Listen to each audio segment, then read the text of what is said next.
So hello guys, tara magluluto tayo ng sapin-sapin or sweet glutinous rice steamed. So ayan guys, ito yung traditional na dessert ng Pilipinas. So ayan, yan yung ating nagawa. Nakagawa tayo guys ng 6 na orders, 6 na portions.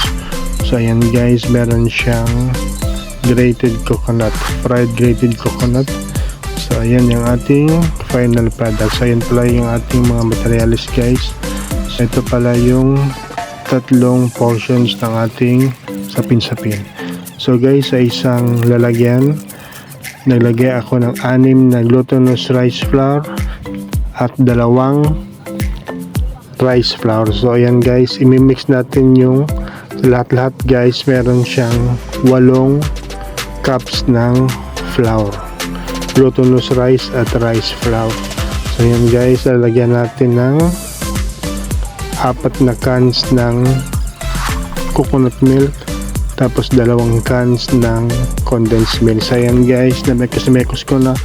Tapos ang gagawin pala dito guys is sasalain siya para matanggal yung kanyang mga namumuo or mga lumps tsaka mga bubble. So ayan guys, nilagyan ko na ng kulay. Una natin kulay guys is blue kasi walang available na ube.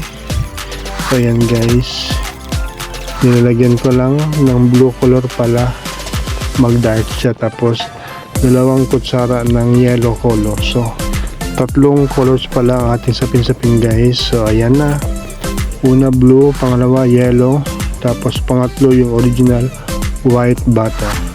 So ayan guys, maya maya isasalang natin yan sa ating steamer. So sa ating steamer guys is nagpakulo muna tayo ng tubig. So ayan, nang kumukulo na yung tubig, nilagay na natin yung unang color natin is blue. So isang scoop lang yan guys bawat container, bawat portion.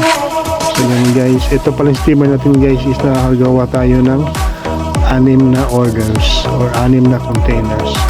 So yan guys, naluto na yung blue.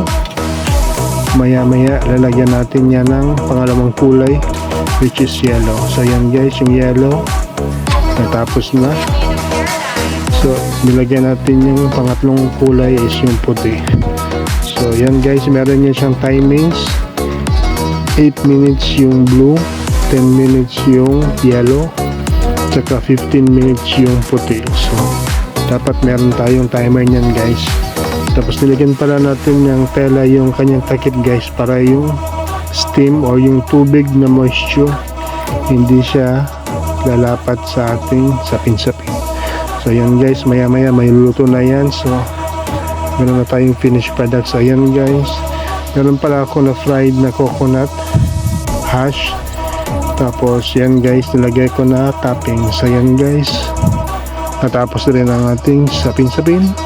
So maraming salamat sa panonood, na marami kayong natutunan at na-entertain ko kayo sa ating video. So ayan guys, maraming salamat. So please do follow, like and share my videos. Thank you, bye bye.